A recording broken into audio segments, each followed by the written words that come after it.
Fred, why does your shirt smell like perfume? What are you talking about? Don't play dumb with me, Fred. I can smell it clear as day. I don't know what you're talking about. You're lying to me, Fred. I can't believe you would betray me like this, especially when I only have a few months to live. Betty, please, I swear I haven't cheated on you. Then how do you explain the perfume on your shirt? I don't know. Maybe someone bumped into me at work or something. That's a terrible excuse, Fred. I can't believe you would try to lie to me like this. I'm not lying, Betty. I love you and would never do anything to hurt you. I don't know if I can believe you anymore, Fred. This is just too much for me to handle right now. Hi there. My name is Betty, and I'm here to share my story with you. I was in my 60s when I found out that I only had 6 months left to live. It came as a shock, to say the least. I had always been relatively healthy, so the news hit me like a ton of bricks. It turned out that I had a tumor in my lungs and was too advanced to be treated. I had been married to my husband Fred for only 20 years. We married late because I was so focused on my career. I had always been ambitious, and climbing the ladder was my top priority. It wasn't until I hit my 40s that I realized that I wanted more out of life. That's when I met Fred. At first, he seemed like the perfect partner. He was kind, patient, and supportive. He understood my drive and my passion for my work, but he also knew when to encourage me to take a step back and enjoy the simpler things in life. We had a good life together. Of course, we had our fair share of arguments, but they were never too serious. The only thing that I didn't quite like about him was that he could be a bit of a flirt sometimes, but I'd usually brush it off, thinking a little flirting would help him do his job better, and after all, it was harmless. Fred was a collector and gallery manager, and I was a painter. While his job required him to go out a lot and socialize with people, I spent a lot of my time reflecting and working alone. We actually met at work and got together not long after. We both shared a love for art and culture, and we often worked together on projects. Fred was my biggest supporter and critic. He always pushed me to be better and to try new things. Painting was my passion, my lifeline, and my escape from the world. It gave me a sense of purpose and fulfillment that I had never found in anything else. But now, as I face the end of my life, I can't help but feel a sense of regret. I wish I had spent more time exploring the world and creating new memories with more people. But most of all, I wish I had taken better care of my health. I always knew that I had lung problems. I just never thought it was that serious. I had been a smoker for most of my life, even though I had quit years ago. The damage had already been done. Fred and I made plans to spend the last 6 months of my life at home, painting and creating art for people to remember me by. I knew that my time on this earth was limited, and I wanted to make the most of it. I wanted to leave a legacy behind, something that would live on even after I was gone. That's why I made Fred promise to donate all of my insurance money to charity. I had always believed in giving back to the community, and I wanted to do my part even in death. Fred was hesitant at first, but I convinced him that it was the right thing to do. I spent hours researching different charities and organizations, trying to find the ones that aligned with my values and beliefs. In the end, I settled on a few that I felt were doing important work. Everything was so beautiful and bittersweet, but only for the first 2 weeks.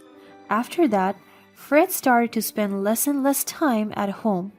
I wondered if that was just the way he coped with the bad news.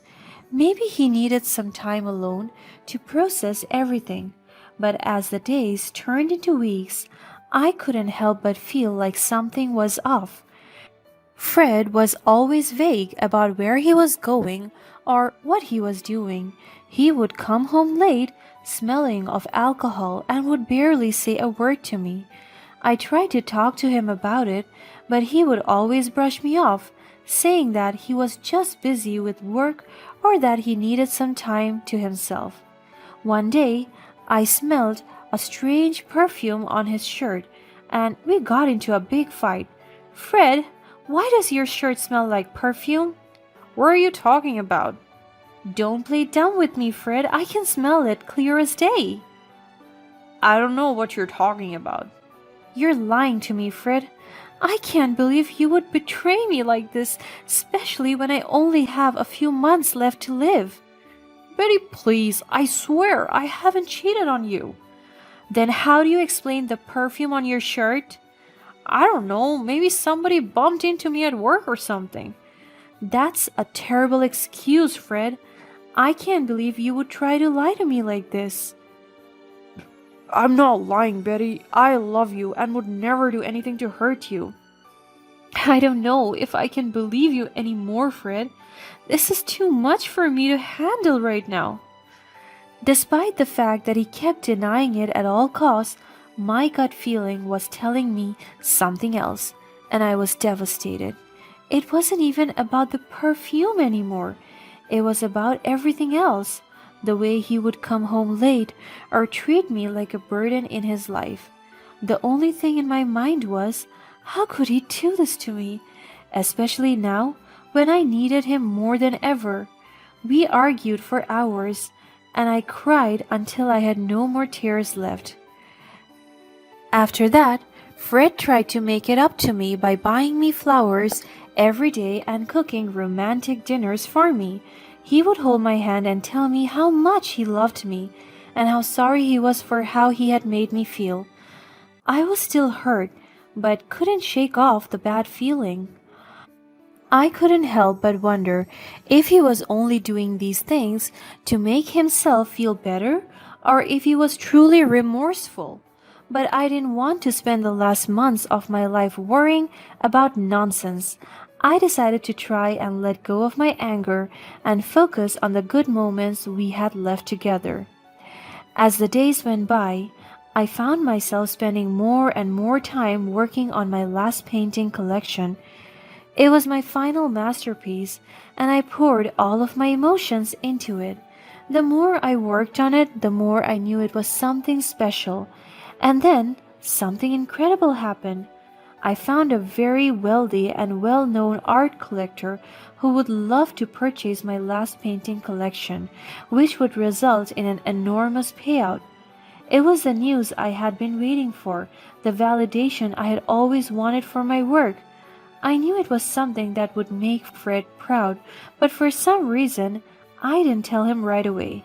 I still had doubts about him, and I didn't know if I could trust him with something so important. The thought of him taking advantage of me or my work made me feel sick to my stomach. Soon I realized that my gut feeling was spot on. That day I decided to meet up with the art collector. I didn't want to tell Fred about the meeting, so I told him that I was out with some friends. The meeting was shorter than I thought, and I finished earlier than expected. As soon as I came back home, I walked into my husband with a woman in our bedroom.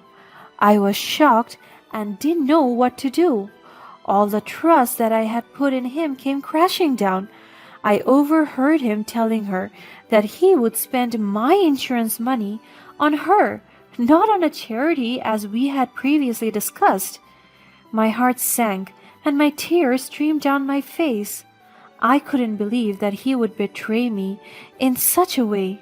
I confronted them right there and then, kicked that woman out of my house, and had a huge fight with Fred. I can't believe you would do this to me, Fred. How could you cheat on me with another woman? Oh, please, Betty, stop being so clingy. You're going to be dead soon anyway with your illness. How could you say something like that? I thought you loved me. I do love you, but that doesn't mean I have to be tied down to you forever. You're always so needy and demanding. I need some space. I am not needy. I just want to spend the rest of my time with you and have a happy life together. Is that too much to ask? Yes, it is too much. You're always nagging me and making me feel suffocated. I can't take it anymore. I'm sorry if I've been a burden to you, Fred. I didn't mean to be. I just wanted to share my life with you. Well, you're not sharing anything with me anymore. I'm done with this marriage. It's over. You're breaking up with me? After cheating on me like that? Fred, have you ever even loved me? How could you do this to me after all that we have been through? Listen up. You're going to be dead anyway with your illness. Don't you get it? I'll say it again. You are going to die soon, so don't tell me what to do. That's it. I don't deserve it. Get out. I kicked him out of my house right that night. I was deeply hurt by Fred's cruel words. I couldn't believe that he would say something so heartless to me, especially since I was already dealing with so much on my plate. As he was leaving, he threatened to get my insurance money and our shared property, no matter what. For the next few days, I felt so lost and alone.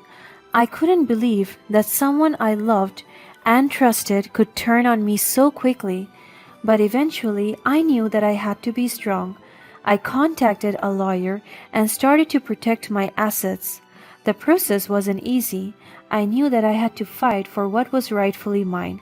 I couldn't let Fred's cruel words and threats get to me. As part of securing my assets, I decided to draft a will. I made the decision to donate all of my insurance payouts to charity, leaving Fred with no money.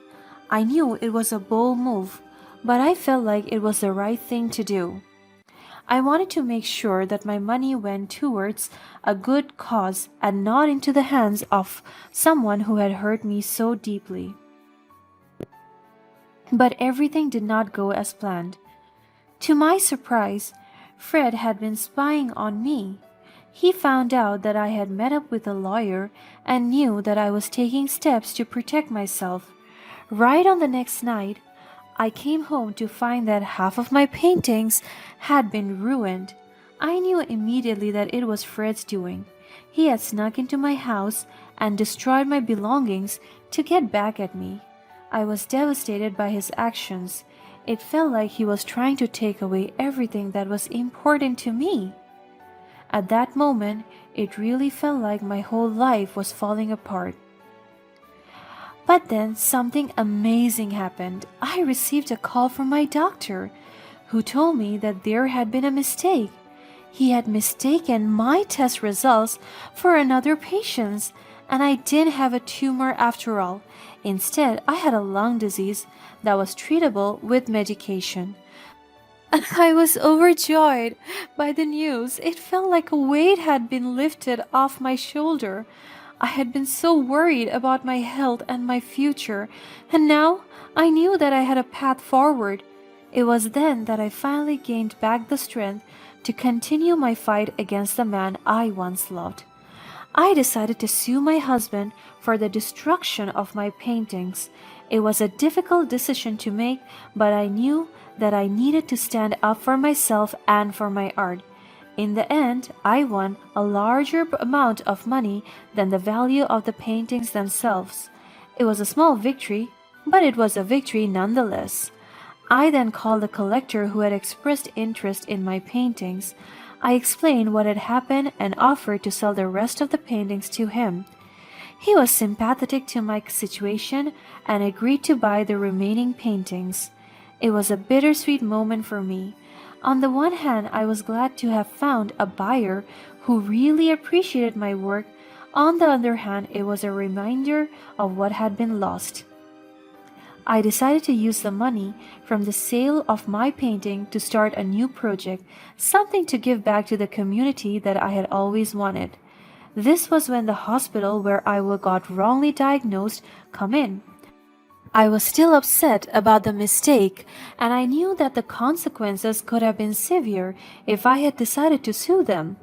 However, I didn't want to focus on the negative. I wanted to use this experience as an opportunity to do something positive with my life. Instead of suing the hospital, I decided to approach them with a different proposal, an opportunity for them to participate in my charity project. I had been working on helping children with cancer, and I thought that the hospital could be a great partner. They had the resources and the expertise to help me make a real difference in the lives of these children. After some negotiation, the hospital agreed to participate in my charity project. They would provide funding, resources, and support to help me achieve my goals. With the success of my charity project and the sale of my paintings, my life had taken a positive turn. I was feeling fulfilled and happy, and I knew that I had made the right decisions. But there was still one more consequence of my husband's action that I had not anticipated. I had not expected the amount of backlash that my husband would face after the news of what he had done became public. It was all over the news, and the people were outraged. His employer was not immune to the backlash, and he lost his job as a result. To be honest, I did feel bad for him, but I knew that I had to focus on the positive and move forward. Now I'm living my best life without my husband and his dirty tricks. I am doing what I love, and I'm making a difference in the world.